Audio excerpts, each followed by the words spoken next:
ಗುರು ಬ್ರಹ್ಮ ಗುರು ವಿಷ್ಣು ಗುರುದೇವೋ ಮಹೇಶ್ವರ ಗುರು ಸಾಕ್ಷಾತ್ ಪರಬ್ರಹ್ಮ ತಸ್ಮೈ ಶ್ರೀ ಗುರುವೇ ನಮಃ.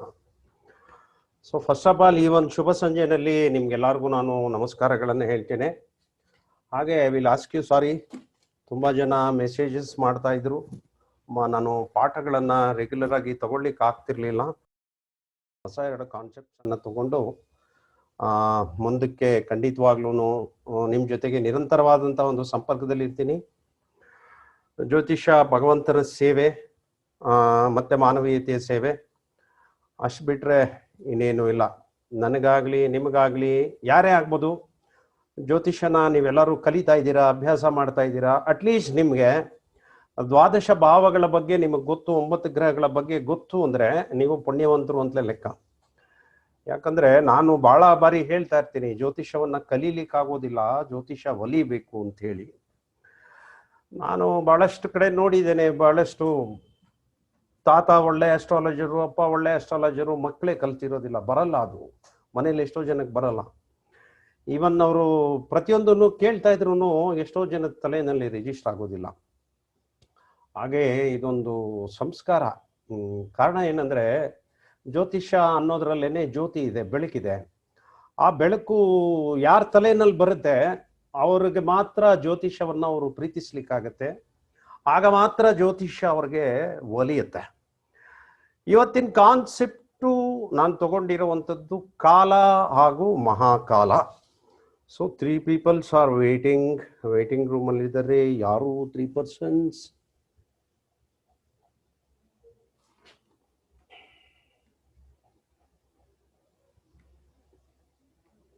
ಓಕೆ,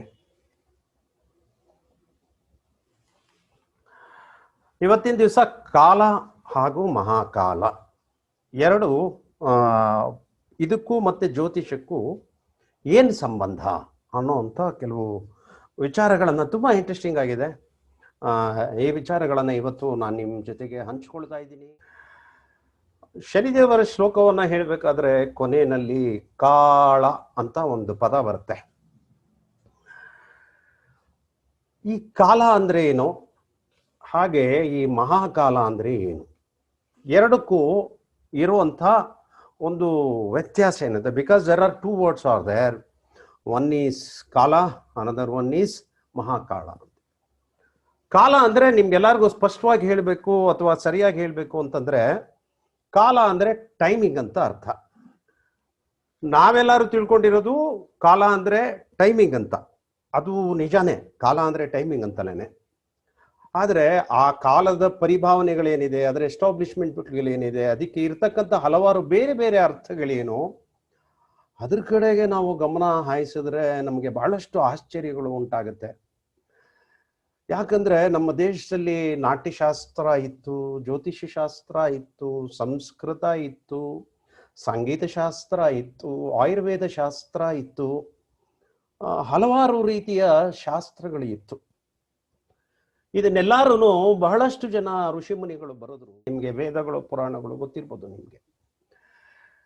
ಇವು ಎಲ್ಲದೂ ಯಾವುದು ಅಂದರೆ, ಇವನ್ನ ಬರೆದಿರ್ತಕ್ಕಂಥವ್ರು ಯಾರು ಋಷಿಮುನಿಗಳು ನಮ್ಮ ಹೆಸರುಗಳನ್ನು ಮುಖಪುಟದಲ್ಲಾಗಲಿ ಅಥವಾ ಬ್ಯಾಕ್ ಪೇಜಲ್ಲಾಗಲಿ ಹಾಕ್ಕೊಳ್ಳಿಲ್ಲ. ಇವತ್ತು ಎಲ್ಲರೂ ಏನಾದರೂ ಮಾಡಿದ್ರೆ ಕೆಳಗಡೆ ಅವರ ಹೆಸರನ್ನು ಹಾಕ್ಕೊಳ್ತಾರೆ, ಪುಸ್ತಕಗಳನ್ನು ಮಾಡಿದ್ರೆ ಪ್ರಿಂಟ್ ಮಾಡ್ತಾರೆ, ಇದು ನನ್ನ ರಿಸರ್ಚು, ಇದು ನನ್ನ ರಿಸರ್ಚು, ಇದು ನನ್ನ ರಿಸರ್ಚು ಅಂತ ಬಹಳಷ್ಟು ಜನ ಮಾತಾಡ್ತಾರೆ, ನಿಮಗೂ ಗೊತ್ತಿರುತ್ತೆ. ಆದರೆ ಇಂಥ ಅದ್ಭುತವಾದಂಥ ಶಾಸ್ತ್ರಗಳನ್ನು ಬರೆದಂಥ ನಮ್ಮ ಋಷಿಮುನಿಗಳು ಯಾರೋ ಅವರ ಹೆಸರನ್ನು ಹಾಕ್ಕೊಳ್ಳೇ ಇಲ್ಲ. ವೇದ ಅದು ಎಷ್ಟು ಜನಗಳಿಂದ ಬಂದಿದೆಯೋ ಗೊತ್ತಿಲ್ಲ, ವೇದ ಯಾರಿಂದ ಬಂದಿದೆ ಅನ್ನೋದೇ ಗೊತ್ತಿಲ್ಲ. ಅದನ್ನೆಲ್ಲ ಸಂಪುಟಗೊಳಿಸಿ ಇರ್ತಕ್ಕಂಥವ್ರು ವೇದವ್ಯಾಸರು. ಆ ವೇದಗಳನ್ನು ಕಳ್ಳತನ ಮಾಡಿದ್ರು. ಅದನ್ನು ನಾರಾಯಣ ವಿಷ್ಣು ಹಯಗ್ರೀವನ ರೂಪದಲ್ಲಿ ಮತ್ತೆ ವೇದಗಳನ್ನು ಸಂಪಾದನೆ ಮಾಡಿ ಕೊಡ್ತಾರೆ. ಆಮೇಲೆ ವೇದವ್ಯಾಸರು ಅದನ್ನು ವಿಭಾಗ ಮಾಡ್ತಾರೆ. ಅದಾದ್ಮೇಲೆ ವೇದಾಂಗಗಳು ಬರುತ್ತೆ. ವೇದಾಂಗಗಳಲ್ಲಿ ಕೊನೆಯದು ಜ್ಯೋತಿಷ್ಯ. ಜ್ಯೋತಿ ಪ್ಲಸ್ ಈಶಾ ಅಂದ್ರೆ ಲೈಟ್ ಆಫ್ ಗಾಡ್ ಅಂತ ಹೇಳಿ. ಜ್ಯೋತಿಷ ಅನ್ನೋ ಪದದ ಅರ್ಥಕ್ಕೆ ಬಹಳಷ್ಟು ಅರ್ಥಗಳಿದೆ. ಈಗ ನೀವು ಇಷ್ಟು ತಿಳ್ಕೊಬೇಕಾಗತ್ತೆ, it is the light of God ಅಂತ. ಯಾಕಂದ್ರೆ ನಾವು ಇವತ್ತು ತಗೊಂಡಿರುವಂಥ ವಿಚಾರ ಕಾಲ ಹಾಗೂ ಮಹಾಕಾಳ ಅನ್ನುವಂಥದ್ದು ವಿಚಾರಗಳನ್ನು ನಾವು ಇವತ್ತು ತಗೊಂಡಿದ್ದೇವೆ. ಅದ್ರ ಬಗ್ಗೆ ನಾನು ಹೇಳ್ತಾ ಇದ್ದೀನಿ. ಈ ಕಾಲ ಅನ್ನೋದಕ್ಕೆ ಇತಿಹಾಸ ಅನ್ನುವಂಥ ಒಂದು ಅರ್ಥನೂ ಇದೆ. ಮತ್ತೆ ಈ ಶೈವ ಥಿಯರಿನಲ್ಲಿ ಕಾಲ ಅನ್ನೋದಕ್ಕೆ ಏನ್ ಬರುತ್ತೆ ಅಂದ್ರೆ it is A divine path ಅಂತ ಬರುತ್ತೆ. ಸೊ ಕಾಲ ಅನ್ನೋ ಒಂದು ಪದದ ಅರ್ಥ ಡಿವೈನ್ ಪಾತ್ ಅಂತ ಹೇಳಿ. ಯಾಕಂದ್ರೆ ನಿಮ್ಗೆಲ್ಲರಿಗೂ ಗೊತ್ತಿದೆ, ಜ್ಯೋತಿಷ್ಯದಲ್ಲಿ ಕಾಲ ಅನ್ನುವಂಥದ್ದು ಮಹತ್ತರವಾದಂಥ ಒಂದು ಪಾತ್ರವನ್ನು ವಹಿಸುತ್ತೆ. ಕಾಲ, ಜೀವ, ದೈವ ಮೂರು ಬಹಳ ಇಂಪಾರ್ಟೆಂಟ್. ಕಾಲ ಅಂದ್ರೆ ದ ಟೈಮಿಂಗ್ ಸ್ಲ್ಯಾಬ್. ಸೃಷ್ಟಿ ಯಾವಾಗ ಆರಂಭವಾಯಿತೋ ಇಲ್ಲಿವರೆಗೂ ಪ್ರತಿಯೊಂದೂ ಒಂದು ಸೆಕೆಂಡ್ ಮೇಲೆ, ಒಂದು ನಿಮಿಷದ ಮೇಲೆ, ಒಂದು ಗಂಟೆ ಮೇಲೆ, ಹಳೆ ಕಾಲದಲ್ಲಿ ಅದನ್ನ ಘಟಿ, ವಿಘಟಿ, ಅನಾಘಟಿ ಈ ಥರಗಳಲ್ಲಿ ಇದನ್ನ ಕೂಗ್ತಾ ಇದ್ರು. ಅದಾದ್ಮೇಲೆ ಮುಹೂರ್ತ. ಕಾಲ ಅಂದ್ರೆ ಅದೊಂದು 90 ನಿಮಿಷದ ಅವಧಿ. ಈ ಕಾಲ ಅನ್ನೋ ಪದಕ್ಕೆ ಈ ಶೈವ ಥಿಯರಿನಲ್ಲಿ ಬಹಳ ಒಂದು ಬ್ಯೂಟಿಫುಲ್ ಆಗಿರುವಂಥ ಒಂದು ಅರ್ಥವನ್ನ ಕೊಡ್ತಾರೆ. ಏನಪ್ಪ ಅರ್ಥ ಅಂತಂದ್ರೆ ನೋಡಿ, ಪ್ರತಿಯೊಬ್ಬ ಮನುಷ್ಯನು ಒಂದು ಪರ್ಟಿಕ್ಯುಲರ್ ಟೈಮ್ನಲ್ಲಿ ಹುಟ್ಟುತ್ತಾನೆ. ಸೊ ದಟ್ ಈಸ್ ಕಾಲ. ಅದನ್ನು ಬರ್ತ್ ಟೈಮ್ ಅಂತ ಕೂಗ್ತೇವೆ. ಅದೇ ವ್ಯಕ್ತಿ ಒಂದು ಪರ್ಟಿಕ್ಯುಲರ್ ಟೈಮ್ನಲ್ಲಿ ಸಾಯ್ತಾನೆ. So that is also the kala of death. ಮೊದಲನೇದು kala of birth, second one is kala of death. ಈ ಕಾಲ ಆಫ್ ಬರ್ತು ಮತ್ತೆ ಕಾಲ ಆಫ್ ಡೆತ್ತು ಎರಡು ತತ್ವಗಳು. ಇದು ಒಂದು ಸೃಷ್ಟಿ, ಮತ್ತೊಂದು ಸಂಹಾರ. ಈ ಬ್ರಹ್ಮನ ಕೆಲಸ ಸೃಷ್ಟಿ ಮಾಡುವಂಥದ್ದು. ಬ್ರಹ್ಮ ಕಣ್ಬಿಟ್ಟಾಗ ಸೃಷ್ಟಿ ಆಗತ್ತೆ, ಬ್ರಹ್ಮ ಕಣ್ಬಿಟ್ಟಾಗ ಪ್ರಳಯ ಆಗತ್ತೆ ಅಂತ ಹೇಳಿ. ಈ ಶೈವಿಸಮ್ ಅಲ್ಲಿ ಈ ಕಾಲಕ್ಕೆ 5 ರೀತಿಯ ಅತ್ಯದ್ಭುತ ಅರ್ಥಗಳನ್ನು ಕೊಡ್ತಾರೆ. ಮೊದಲನೇದು ಕಾಲ ಅಂತಂದ್ರೆ ಸಂತ್ಯಾತೀತ ಅಂತ ಹೇಳಿ ಹೇಳ್ತಾರೆ. ಕಾಲ ಮೀನ್ಸ್ ದಟ್ ಈಸ್ ಸಂತ್ಯಾತೀತ. ಸಂತ್ಯಾತೀತ ಅಂದ್ರೆ ಟ್ರಾನ್ಸೆಂಡೆಂಟ್ ಅಂತ, ಅಂದ್ರೆ ಪರಿವರ್ತನೆ, ಅಲೌಕಿಕವಾದಂತ ಒಂದು ಪರಿವರ್ತನೆ ಅಂತ. ಎರಡನೇದು ಸಂತಿ. ಸಂತಿ ಅಂತಂದ್ರೆ ಪೆಸಿಫಿಕ್ ಅಂತ ಅರ್ಥ. ಪೆಸಿಫಿಕ್ ಮೀನ್ಸ್ ಅಂದ್ರೆ ಶಾಂತಿಯುತವಾದಂತ ಒಂದು ಪ್ರಯಾಣ. ನಾವು ಈ ಭೂಮಿ ಮೇಲೆ ಹುಟ್ಟಿದಾಗ ಒಂದು ಕಾಲ ಬರುತ್ತೆ, ಸಾಯುವಾಗ ಒಂದು ಕಾಲ. ಇದರ ನಡುವೆ ನಮ್ಮ ಜೀವನ ನಡೀತಾ ಇರುತ್ತೆ. ಈ ಜೀವನದಲ್ಲಿ ನಾವು ಹೇಗೆ ಬದುಕಬೇಕು ಅನ್ನೋದನ್ನ ಈ ಥಿಯರಿ ನಮಗೆ ಎಕ್ಸ್ಪ್ಲೈನ್ ಮಾಡುತ್ತೆ. ಮೊದಲನೇದು, ನಾವು ಸಂತ್ಯಾತೀತರಾಗಿ ನಾವು ಬದುಕಬೇಕು. ಕಾಲದ ಜೊತೆನಲ್ಲಿ how we have to live ಅಂತಂದ್ರೆ ನಾವು ಟ್ರಾನ್ಸೆಂಡೆಂಟಲ್ ಆಗಿ ನಮ್ಮ ಲೈಫನ್ನು ನಾವು ಲೀಡ್ ಮಾಡಬೇಕು. ಟ್ರಾನ್ಸೆಂಡೆಂಟ್ ಅಂದ್ರೆ ಅಲೌಕಿಕವಾದಂಥ ಒಂದು ಪರಿವರ್ತನೆ ನಮ್ಮ ಜೀವನದಲ್ಲಿ ಹೋಗ್ತಾ ಇರಬೇಕು. ಎರಡನೆಯದು ಸಂತಿ. ಸಂತಿ ಅಂದರೆ ಪೆಸಿಫಿಕ್ ಅಂತ, ಅಂದ್ರೆ ಶಾಂತಿಯುತವಾದಂಥ ಪ್ರಯಾಣವನ್ನ ನಾವು ನಮ್ಮ ಜೀವನದಲ್ಲಿ ರೂಢಿಸ್ಕೋಬೇಕು.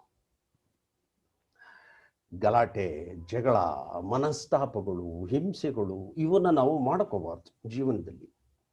ಮೂರನೇದು ವಿದ್ಯಾ. ವಿದ್ಯಾ ಅಂದ್ರೆ ಗೈನಿಂಗ್ ದ ನಾಲೆಡ್ಜ್ ಅಂತ.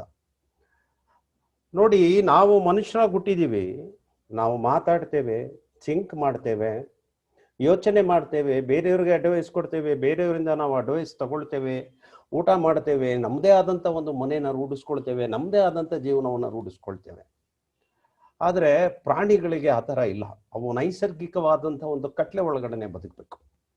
ಅವುಗಳು ನಿಮ್ಮ ಹಾಗೆ ಬೇಕಾಗಿರೋ ಬಟ್ಟೆನ ಹಾಕ್ಕೊಳ್ಳಲ್ಲ, ನಿಮ್ಮ ಹಾಗೆ ಬೇಕಾಗಿರುವಂಥ ಅಡುಗೆನ ಮಾಡಿ ತಿನ್ನೋದಿಲ್ಲ, ನಿಮ್ಮ ಹಾಗೆ ಬೇಕಾಗಿರೋ ಒಂದು ಜಾಗದಲ್ಲಿ ಅವರು ವಾಸ ಮಾಡ್ಲಿಕ್ಕೆ ಆಗೋದಿಲ್ಲ. ಅವುಗಳದ್ದೇ ಆದಂಥ ನಿರ್ದಿಷ್ಟವಾದಂಥ ಜಾಗ ಅಷ್ಟೇ.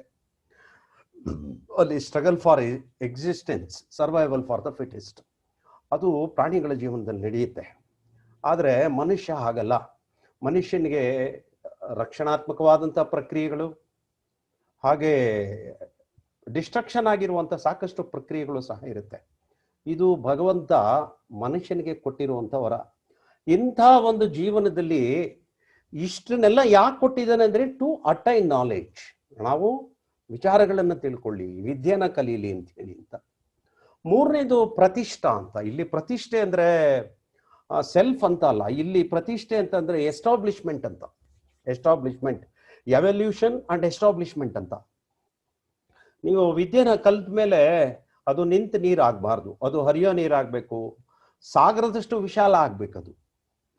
ಸೊ ಕೊನೆಯದು ನಿವೃತ್ತಿ. ನಿವೃತ್ತಿ ಅಂತಂದ್ರೆ ಮರೆಯಾಗುವಂಥದ್ದು ಅಂತ, ಅಂದ್ರೆ ನೀವು ಎಲ್ಲಿಂದ ಬಂದಿರ್ತಾರೋ ಆ ಶೂನ್ಯದಲ್ಲಿ ಲೀನ ಆಗುವಂಥದ್ದು ಅಂತ. ಈ ಶೈವಿಸಮ್ ಅಲ್ಲಿ ಎರಡು ತತ್ವಗಳು ಬರುತ್ತೆ, ಒಂದು ಶಿವ ತತ್ವ, ಮತ್ತೊಂದು ಶಕ್ತಿ ತತ್ವ. ಐ ಮೀನ್ ಒಂದು ಪುರುಷ ತತ್ವ, ಮತ್ತೊಂದು ಸ್ತ್ರೀ ತತ್ವ. ಈ ಪುರುಷ ತತ್ವದಲ್ಲಿ ಈ ಕಾಲ ಅನ್ನೋದಕ್ಕೆ ಈ 5 ಅರ್ಥಗಳನ್ನು ಕೊಡ್ತಾರೆ.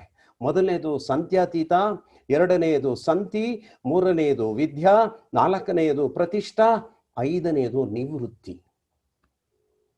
ಈಗ ಸೆಕೆಂಡ್ ಪಾರ್ಟಿಗೆ ಬರೋಣ. ಅಂದ್ರೆ ದಿಸ್ ಈಸ್ ಫೆಮಿನಿನ್, ಸ್ತ್ರೀ ತತ್ವ.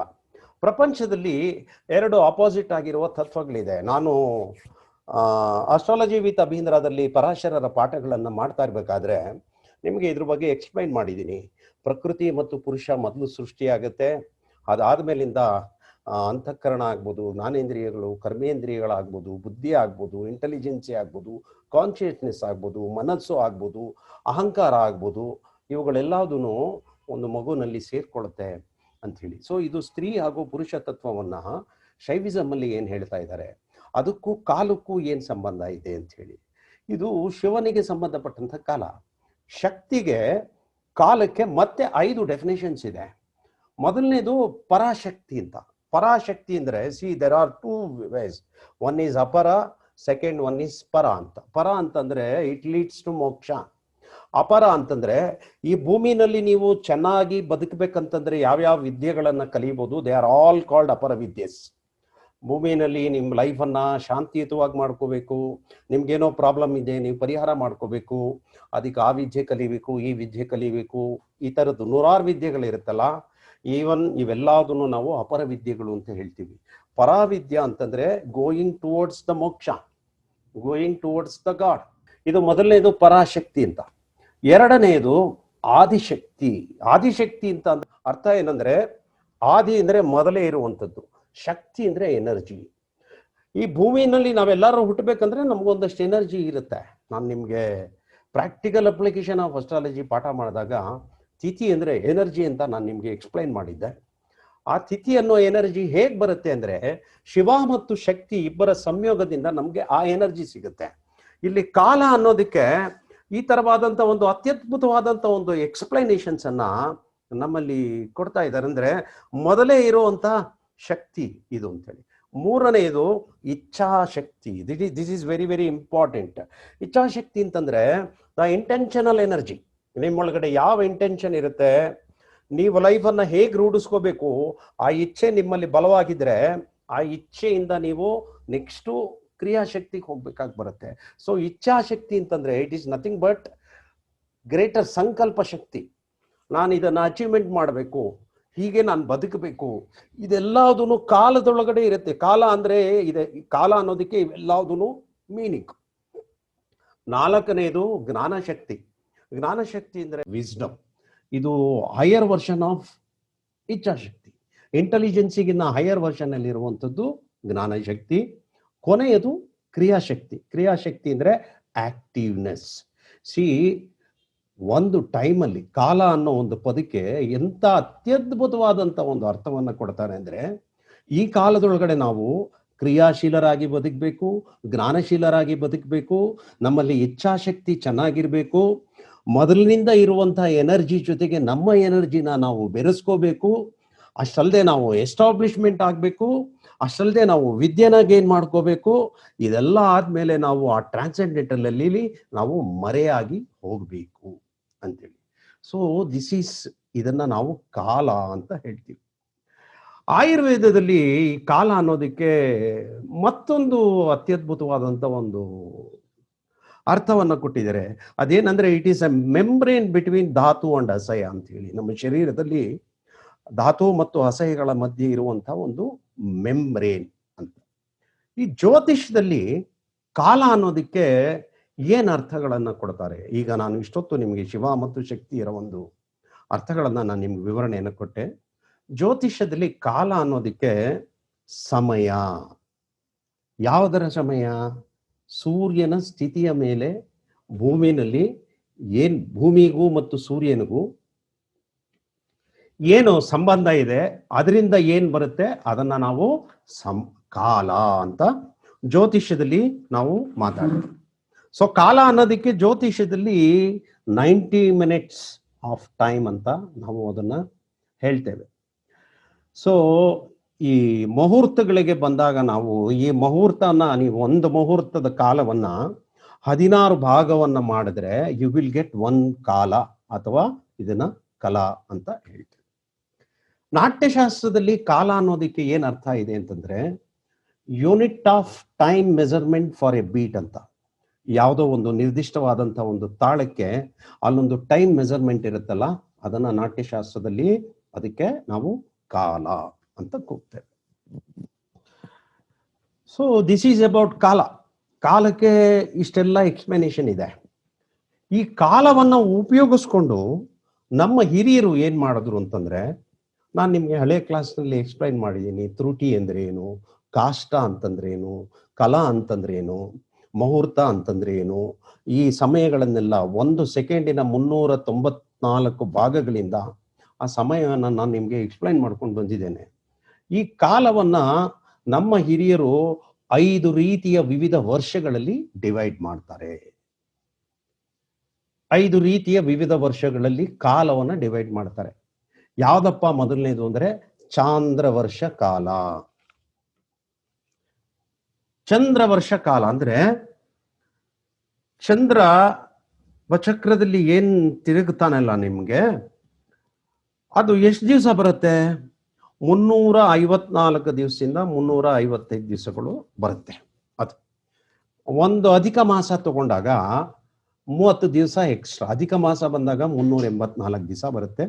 ಅಧಿಕ ಮಾಸ ಇಲ್ಲದೆ ಇದ್ದಾಗ 354ರಿಂದ 355 1 ವರ್ಷ. ಎರಡನೆಯದನ್ನ ಸೌರ ವರ್ಷ ಅಂತ ಹೇಳ್ತಾರೆ. ನೋಡಿ, ಮೊದಲನೇದು ಟೈಮ್ ಜೊತೆಗೆ ಚಂದ್ರನಿಗೆ ಇರುವಂತ ಸಂಬಂಧ, ಕಾಲದೊಂದಿಗೆ ಚಂದ್ರನಿಗೆ ಇರುವಂತ ಸಂಬಂಧ. ಬಚಕ್ರದಲ್ಲಿ ಒಂದು ಸುತ್ತಿಗೆ 1 ವರ್ಷಕ್ಕೆ ಏನ್ ಬರುತ್ತೆ ಅದು. ಎರಡನೇದು ಸಣ್ಣ ಸೂರ್ಯ ಒಂದು ಬಚಕ್ರವನ್ನ ಸುತ್ತಾಕ್ಲಿಕ್ಕೆ 1 ವರ್ಷದಲ್ಲಿ ಎಷ್ಟು ದಿನಗಳನ್ನು ತಗೊಳ್ತಾನೆ? ಒಟ್ಟು 365 ದಿನಗಳು 15 ಗಳಿಗೆ 31 ಗಟಿ ತಗೊಳ್ತಾನೆ. 31 ವಿಗಟಿ. ಇದನ್ನ ಅಷ್ಟು ಸ್ಪೆಸಿಫಿಕ್ ಆಗಿ ಮಾಡಿದ್ದಾರೆ. 365 ದಿನ 15 ಗಳಿಗೆ ಹಾಗೂ 31 ಗಟಿ.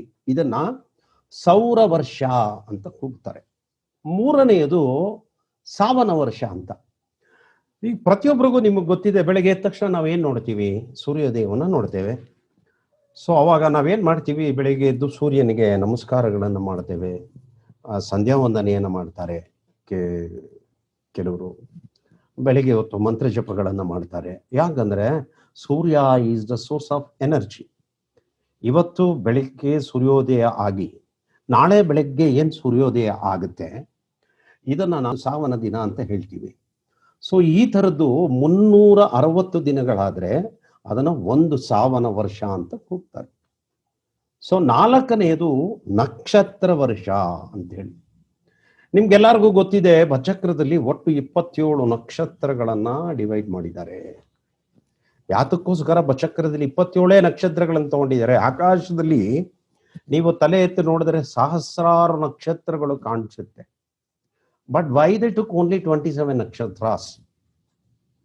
ಯಾಕಂದ್ರೆ ನೀವು ಬಚಕ್ರದ ಸೆಂಟ್ರಲ್ ಲೈನ್ ಆಕ್ಸಿಸ್ ಅಲ್ಲಿ ಈ 27 ನಕ್ಷತ್ರಗಳು ಮಾತ್ರನೇ ಬರೋದು, ಬೇರೆ ಯಾವ ನಕ್ಷತ್ರಗಳು ಬರೋದಿಲ್ಲ. ದಟ್ ಈಸ್ ದ ರೀಸನ್ ಈ ಬಚಕ್ರದ ಅವಧಿನ ಆರ್ಯಭಟ ಬಹಳ ಸುಂದರವಾಗಿ ಬಚಕ್ರ ಎಷ್ಟು ಅಗಲ ಇದೆ ಅನ್ನೋದನ್ನ ಹೇಳ್ತಾರೆ. ಸೊ ಈ ನಕ್ಷತ್ರ ವರ್ಷ ಅಂತಂದ್ರೆ ಚಂದ್ರ ಒಂದು ನಕ್ಷತ್ರದಿಂದ ಇನ್ನೊಂದು ನಕ್ಷತ್ರಕ್ಕೆ ಒಟ್ಟು 27 ನಕ್ಷತ್ರಗಳನ್ನ ಸಂಚಾರ ಆಗ್ತಾನೆ. ಸೊ 27 ನಕ್ಷತ್ರ ಇಂಟು 12, ಇದನ್ನ ನಾವು ನಕ್ಷತ್ರ ವರ್ಷ ಅಂತ ಹೇಳ್ತೇವೆ. ಕೊನೆಯದು ಬೃಹಸ್ಪತಿ ವರ್ಷ. ಬೃಹಸ್ಪತಿ ವರ್ಷ ಅಂತಂದ್ರೆ ಗುರು ಗ್ರಹ ಒಂದು ಬಚಕ್ರವನ್ನ ಸುತ್ತಾಕ್ಲಿಕ್ಕೆ 12 ವರ್ಷಗಳನ್ನು ತಗೊಳ್ತಾನೆ. ಬಟ್ ಬೃಹಸ್ಪತಿಗೆ ಒಟ್ಟು ಒಂದು ಬಚಕ್ರವನ್ನ ಸುತ್ತಾಕ್ಲಿಕ್ಕೆ 12 ವರ್ಷ ಬರುತ್ತೆ. ಒಂದು ರಾಶಿನಲ್ಲಿ ಆಲ್ಮೋಸ್ಟ್ 1 ವರ್ಷ ಇರ್ತಾನೆ. ಸೊ ಬೃಹಸ್ಪತಿಯ ಸಂಚಾರ ಕಾಲದೊಂದಿಗೆ ಏನ್ ಸಂಬಂಧ ಇದೆ ಅದನ್ನ ನಾವು ಬೃಹಸ್ಪತಿ ವರ್ಷ ಅಂತ ಹೇಳ್ತೀವಿ. ಮುಗಿದೋಯ್ತು. ಇವು 5 ಬಿಟ್ರೆ ನೀವು ನಿಮ್ಮದೇ ಆದಂತ ಇನ್ಯಾವುದೇ ಒಂದು ಹೊಸ ಕಾಲವನ್ನ ನೀವು ಇನ್ವೆನ್ಷನ್ ಮಾಡ್ಲಿಕ್ಕೆ ಸಾಧ್ಯವೇ ಇಲ್ಲ. ಪ್ರಕೃತಿನಲ್ಲಿ ಸೌರವ್ಯೂಹದಲ್ಲಿ ಏನನ್ನ ನೋಡಿ ಬಳಸ್ಕೋಬೋದೋ ಅದನ್ನೆಲ್ಲ ಬಳಸ್ಕೊಂಡಿದ್ದಾರೆ. ನೆನ್ಪಿಟ್ಕೊಳ್ಳಿ, ಗುರುಗ್ರಹ ಬರೀ ಕಣ್ಣಿಗೆ ಕಾಣಿಸೋದು ಬಹಳ ಕಷ್ಟ. ಅದು ಎಷ್ಟೋ ವರ್ಷಗಳಾದಾಗ ಮಾತ್ರ ಬರೀ ಕಣ್ಣಿಗೆ ಕಾಣಿಸುತ್ತೆ. ಇಂಥ ನಕ್ಷತ್ರಗಳನ್ನ, ಚಂದ್ರನನ್ನ, ಸೂರ್ಯನನ್ನ ಆಧಾರವಾಗಿಟ್ಟುಕೊಂಡು ಪಕ್ಕ ಕ್ಯಾಲ್ಕುಲೇಷನ್ ಸಮಯಕ್ಕೆ ಸರಿಯಾಗಿ ಅವರು ಇಲ್ಲಿ ಮಾಡಿದ್ದಾರೆ. ಸೊ ದಿಸ್ ಈಸ್ ಅಬೌಟ್ ಕಾಲ. ಕಾಲ ಅಂತಂದ್ರೆ ಈ ವರ್ಷಗಳೊಂದಿಗೆ ಸಂಬಂಧ ಇರುತ್ತೆ. 5 ರೀತಿಯ ಕಾಲಗಳು, ಶಿವನ 5 ರೀತಿಯ ಕಾಲ, ಶಕ್ತಿಯ 5 ರೀತಿಯ ಕಾಲ. ಈ ಕಾಲವನ್ನ ಶಿವ ಮತ್ತು ಶಕ್ತಿ ನಾವು ಯಾವ ತರ ಜೀವನವನ್ನ ನಡೆಸಬೇಕು, ಈ ಕಾಲವನ್ನ ನೀವು ಹೇಗೆ ಸದುಪಯೋಗ ಪಡಿಸ್ಕೋಬೇಕು ಅನ್ನೋದಕ್ಕೆ ಆ ಒಂದು ವಿವರಣೆಯನ್ನ ಶೈವಿಸಮ್ ಅಲ್ಲಿ ನಮ್ಗೆ ಕೊಡ್ತಾರೆ.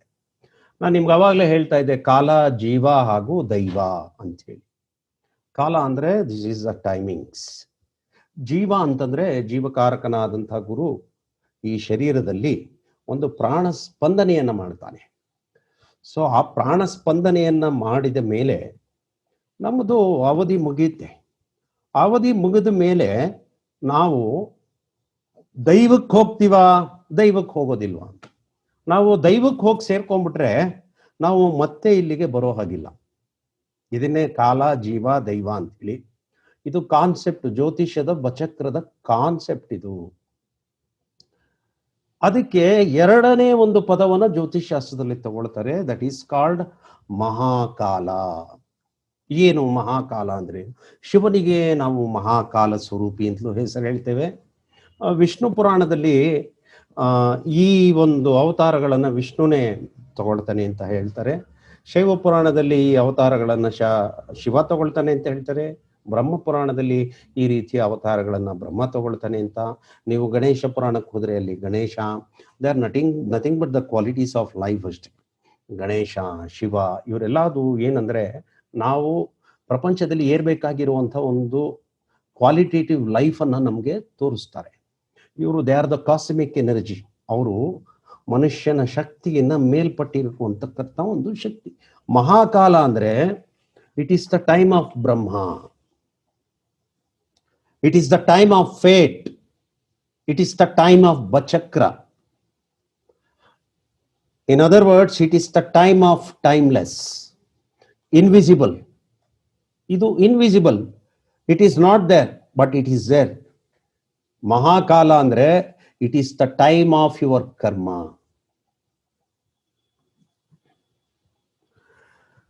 ನೋಡಿ, ನಮಗೆ ಒಂದು ನಿರ್ದಿಷ್ಟವಾದಂತ ಒಂದು ಅವಧಿ ಇದೆ. ನಾವು ಹುಟ್ಟಿದ ಮೇಲೆ ಇಷ್ಟು ವರ್ಷನೇ ನಾವು ಬದುಕೋಕ್ಕಾಗೋದು ಅಂತ ಹೇಳಿ. ಅಷ್ಟು ವರ್ಷ ಆದ್ಮೇಲೆ ನಮ್ದಾಗ್ಲಿ ನಿಮ್ದಾಗ್ಲಿ ಯಾರ್ದು ಏನೋ ಆಟ ಟೋಪ ನಡೆಯೋದೇ ಇಲ್ಲ. ಏನ್ ಬಂದಿರ್ತೀವಿ ಕಂತೆ ಮುಚ್ಕೊಂಡು ನಾವು ಹೋಗ್ತಾ ಇರ್ಬೇಕು ಸೀದಾ. ಯಾಕಂದ್ರೆ ಕಾಲ ಅಂದ್ರೆ ಲಿಮಿಟೆಡ್, ಮಹಾಕಾಲ ಅಂದ್ರೆ ಅನ್ಲಿಮಿಟೆಡ್. ಯಾಕೆ ಲಿಮಿಟೆಡ್ ಅಂದ್ರೆ ನಮ್ ಕೈಲಿ ಏನ್ ಮಾಡಕ್ಕಾಗತ್ತಷ್ಟೇ. ಫಾರ್ ಎಕ್ಸಾಂಪಲ್, ನನ್ನ ಕೈಲಿ 10 ಲಕ್ಷ ದುಡಿಯಕ್ ಆಗ್ಬೋದು, ಅಥವಾ 20 ಲಕ್ಷ ದುಡಿಯಕ್, ಅಥವಾ 1 ಕೋಟಿ ಆಗ್ಬೋದು. ಅಷ್ಟೇ ನನ್ನ ಲಿಮಿಟೇಷನ್ ಅಂತ ನಾನು ಇಟ್ಕೋಬಹುದು.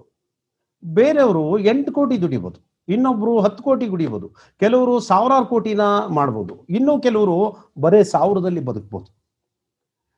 ದುಡಿಮೆ ಸಹ ಲಿಮಿಟೆಡ್, ನಿಮ್ಮ ಆಯುಷ್ಯ ಸಹ ಲಿಮಿಟೆಡ್. ನೀವು ಫುಡ್ ತಿಂತೀರಲ್ಲ, ಆ ಫುಡ್ ಸಹ ಲಿಮಿಟೆಡ್. ನೀವು ಎಷ್ಟು ತಿನ್ಬೋದು, ನಿಮ್ಮ ಹೊಟ್ಟೆ ತುಂಬೋದಷ್ಟೇ, ಲಿಮಿಟೆಡ್ ಅಷ್ಟೇ. ಮತ್ತೆ ಅದ್ರಿಂದ ಆಚೆಗೆ ನೀವು ಅನ್ಲಿಮಿಟೆಡ್ ಆಗ್ಲಿಕ್ಕೆ ಸಾಧ್ಯವೇ ಇಲ್ಲ. ಯಾಕಂದ್ರೆ you are living inside the circle of timings. Time ಅಂದ್ರೆ ಲಿಮಿಟೆಡ್, ಅದು. ಮಹಾಕಾಲ ಅಂದ್ರೆ ಅನ್ಲಿಮಿಟೆಡ್. ಭಗವಂತನಿಗೆ, ನಮ್ಗೆ ನಿಮ್ಗೆ ಹುಟ್ಟಿದೆ, ಸಾವಿದೆ. ಭಗವಂತನಿಗೆ ಹುಟ್ಟು ಇಲ್ಲ, ಸಾವು ಇಲ್ಲ. ಈ ಶರೀರಕ್ಕೆ ಹುಟ್ಟಿದೆ, ಸಾವಿದೆ. ಈ ಮನಸ್ಸಿಗೆ ಒಂದು ಹುಟ್ಟಿದೆ, ಒಂದು ಎಂಡಿದೆ.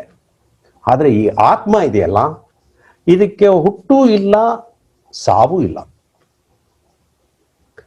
ಟ್ರಾನ್ಸೆಂಡೆಂಟ್ ಅಂತ ಹೇಳ್ತಾ ಇದ್ದೆ ನಾನು ನಿಮ್ಗೆ, ಅಂದ್ರೆ ಪರಿವರ್ತನೆ ಅಂತ. ಆತ್ಮ ಶರೀರದಿಂದ ಶರೀರಕ್ಕೆ ಟ್ರಾವೆಲ್ ಮಾಡ್ತಾ ಇರತ್ತಷ್ಟೇ. ಅದಕ್ಕೆ ನಾವು ನಿಮ್ಗೆ ಇನ್ನೊಂದು ರೀತಿ ಅರ್ಥ ಕೊಡ್ಬೇಕಂದ್ರೆ, ನೀವು ಫಾರ್ ಎಕ್ಸಾಂಪಲ್ ಬೆಂಗಳೂರು ಮೆಜೆಸ್ಟಿಕ್ ಇಂದ ನೀವು ಯಾವುದೋ ಒಂದು ಏರಿಯಾಗೆ ಹೋಗ್ಬೇಕು ಅಂತ ಇಟ್ಕೊಳ್ಳಿ. ಅಲ್ಲಿಂದ ಒಂದು ಏರಿಯಾಗೆ ಒಂದು ಬಸ್ಸಲ್ಲಿ ಹೋಗ್ತೀರಾ, ಅಲ್ಲಿ ಇಳಿದು ಇನ್ನೊಂದು ಏರಿಯಾಗೆ ಹೋಗೋ ಇನ್ನೊಂದು ಬಸ್ಸಲ್ಲಿ ಹೋಗ್ತೀರಾ ನೀವು. ಸೊ ಈ ಬಸ್ ಅಂದ್ರೆ ಇದೊಂದು ಶರೀರ, ಇನ್ನೊಂದು ಬಸ್ ಅಂದ್ರೆ ಇನ್ನೊಂದು ಶರೀರ. ಆತ್ಮಕ್ಕೆ ಪ್ರತಿ ಬಾಡಿನೂ ಒಂದು ವೆಹಿಕಲ್ ಅಷ್ಟೇ. ಸೊ ದಟ್ ಈಸ್ ವೈ ಆತ್ಮ ಈಸ್ ಕನೆಕ್ಟೆಡ್ ವಿತ್ ಮಹಾಕಾಲ. ಈ ಆತ್ಮ ಶರೀರದ ಜೊತೆಗೆ ಅಲ್ಲಿವರೆಗೂ ಕನೆಕ್ಷನ್ ಇಲ್ಲಿರುತ್ತೆ, ಅದು ಹುಟ್ಟು ಸಾವಿನ ಚಕ್ರದೊಳಗಡೆ ಬರ್ತಲೇ ಇರುತ್ತೆ, ಈ ಒಂದು ಇಟ್ ಈಸ್ ಟೈಮ್ಲೆಸ್. ಈಗ ಫಾರ್ ಎಕ್ಸಾಂಪಲ್ ನಿಮ್ಮೊಳಗಿರೋ ಆತ್ಮಕ್ಕೆ ಎಷ್ಟು ವರ್ಷ ಹಳೆಯದು ಅಂದ್ರೆ ಯು ಕೆನಾಟ್ ಟೆಲ್, ನಿಮಗೆ ಗೊತ್ತಿಲ್ಲ. ಅದು ಎಷ್ಟು ಸಹಸ್ರಾರು ಜನ್ಮಗಳಾಗೋಗಿದೆಯೋ ಅದಕ್ಕೆ ಯಾರಿಗೆ ಗೊತ್ತಿಲ್ಲ ನಮಗೆ. ಸೊ ಮಹಾಕಾಲ ಅಂತಂದ್ರೆ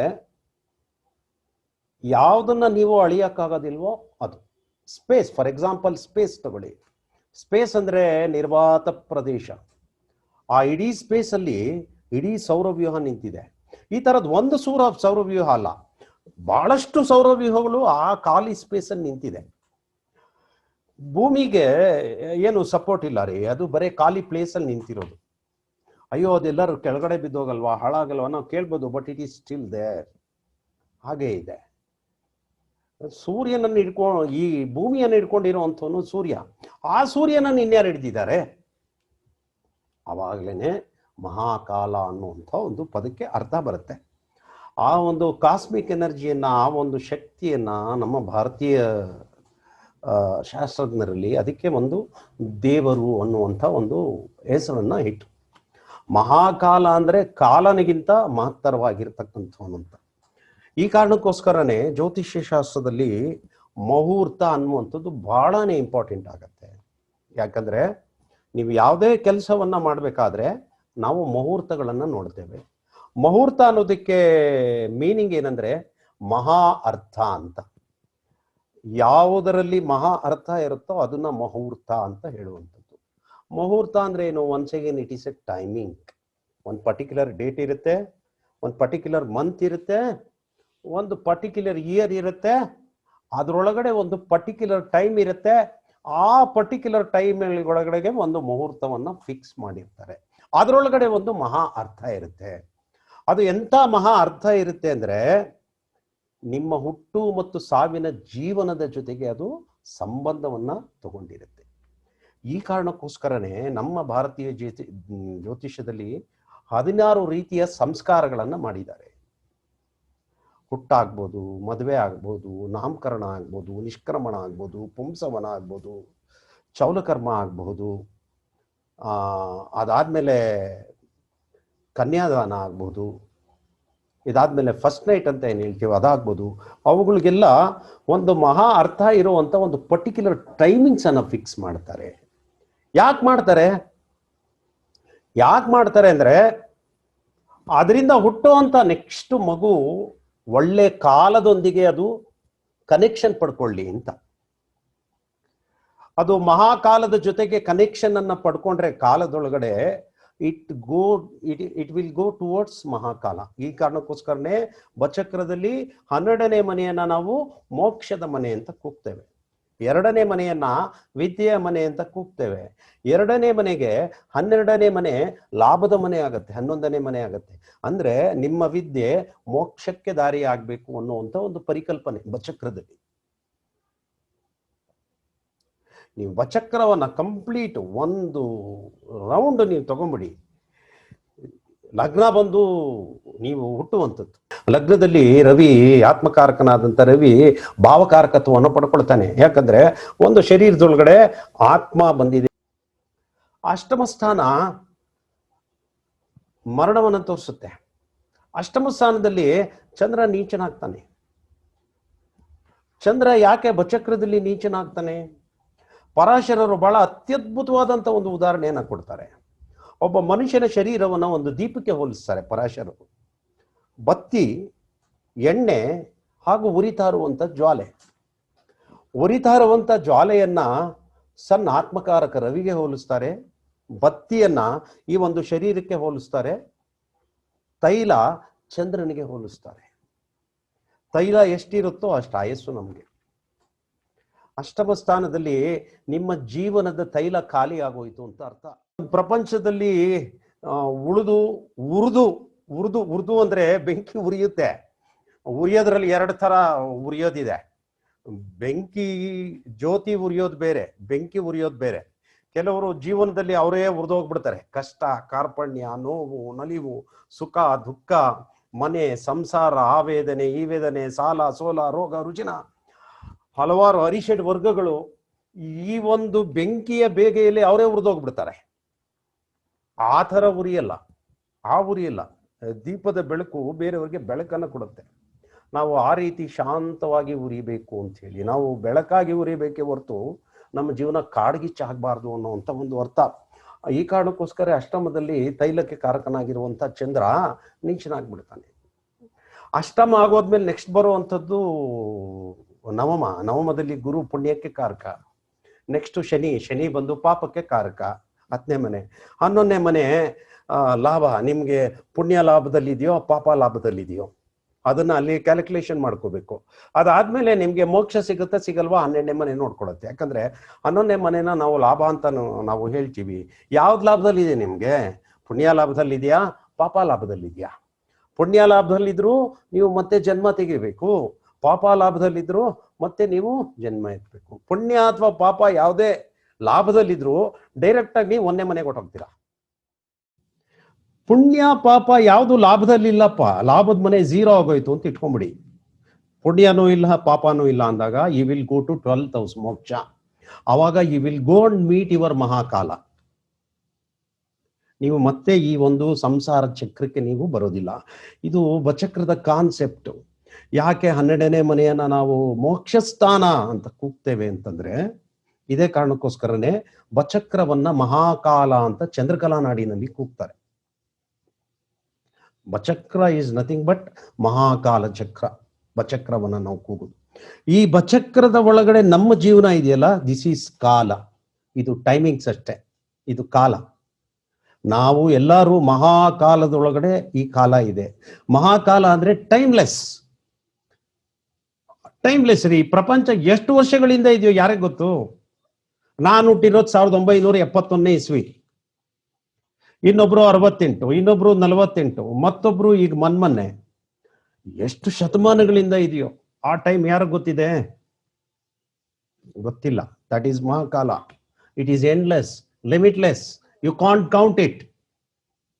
ಅದರ ಒಳಗಡೆ, ಆ ಮಹಾಕಾಲದೊಳಗಡೆ ಕೌಂಟ್ ಮಾಡುವಂಥ ಕಾಲ ಬರುತ್ತೆ. ದಟ್ ಈಸ್ ಇನ್ಸೈಡ್ ದ ಬಚಕ್ರ. ಅದನ್ನ 5 ರೀತಿಯಲ್ಲಿ ಸೂರ್ಯ, ಚಂದ್ರ, ಬೃಹಸ್ಪತ ವರ್ಷ, ನಕ್ಷತ್ರ ವರ್ಷ, ಸಾವನ ವರ್ಷ, 5 ರೀತಿಯ ಕಾಲ ಪರಿಮಾಣಗಳನ್ನ ನಮ್ಮ ಹಿರಿಯರು ಮಾಡಿದ್ದಾರೆ. ಸೊ ದಿಸ್ ಈಸ್ ಅಬೌಟ್ ಇವತ್ತಿನ ಪಾಠ.